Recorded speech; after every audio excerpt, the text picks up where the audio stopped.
প্রিয় বন্ধুরা, আসসালামু আলাইকুম। আপনাদের আজকে জানাবো কবুতর পালন করে কিভাবে লাভবান হওয়া যায়। তো এই ভিডিওটি পুরোপুরি দেখার জন্য অনুরোধ রইল, না হলে আপনারা বুঝতে পারবেন না। বন্ধ অবস্থায় কখনো কবুতর পালন করে লাভবান হওয়ার সম্ভাবনা নেই।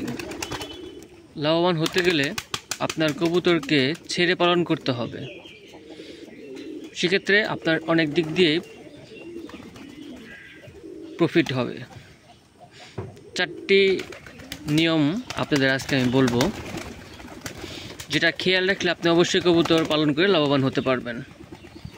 অনেকে বলে কবুতর পালন করে লাভবান হওয়া যায় না। আসলে কবুতর পালার মতন পাললে আসলে লাভবান হওয়া যায়। তো আজকে এই বিষয় নিয়ে আপনার সাথে কথা বলবো। হয়তো অনেকে এই বিষয়ে আপনাদের সাথে কথা বলবে না, তো আমি আজকে আপনাদের সব বিষয়ে কথা বলবো। তো ভিডিওটা সবাই পুরোপুরি দেখুন। কবুতর পালন করতে গেলে আপনি যদি লাভবান হওয়ার কোনো থাকে, তাহলে আপনি অবশ্যই ছেড়ে পালন করতে হবে।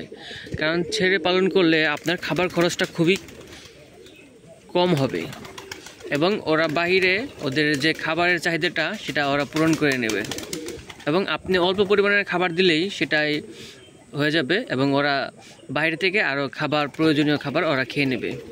ওরা বাহিরে ঘাসের যে ডগা থাকে সেগুলো কিন্তু খায়, বা মাটি খায়, আরও অনেক কিছুই খায়। আর কবুতরকে আপনার বেশি খাবার দিবেন না। বেশি খাবার দিলে কবুতর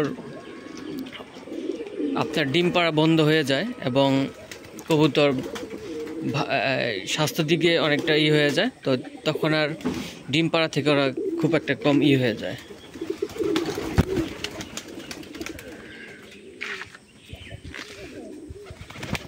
কবুতরকে বেশি খাবার দিলে ওরা বেশি খাবারই খাবে এবং খাবার নষ্ট করে ফেলবে। আপনারা অনেকে আছেন যে কবুতরের খাবার একের পর এক দিয়ে রাখেন, তো সেই ক্ষেত্রে কবুতর খাবার তো পুরোটা খাবে না আর খাবার নষ্ট করে ফেলবে। সেক্ষেত্রে আপনাদের খাবারের দিক দিয়ে অনেক লস। তো সেই ক্ষেত্রে কবুতরকে পরিমাণ মতন খাবার দিন এবং ওরা পরিমাণ মতন খাবার খেয়ে ওরা বাহিরে গিয়ে যে বাকিটা চাহিদা আছে সেটা পূরণ করবে। আর কবুতরকে রোগবালাই থেকে কিভাবে মুক্ত রাখবেন, কবুতরকে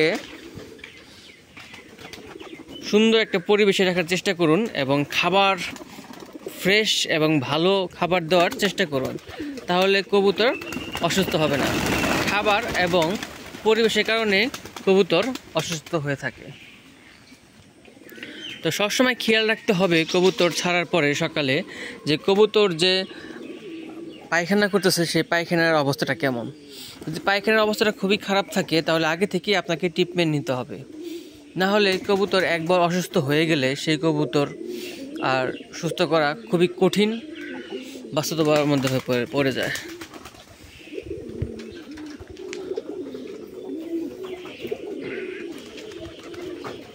কবুতরকে বেশি খাবার দিবেন না, অল্প অল্প খাবার দিবেন।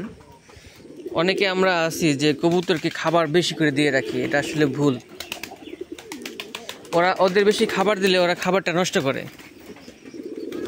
তো খাবারটা যদি না নষ্ট করতে পারে তার জন্য অবশ্যই আপনাদের কম খাবার এবং একটু ভালো একটি জায়গায় খাবার পরিবেশন করবেন, যাতে খাবারটা নষ্ট না করতে পারে।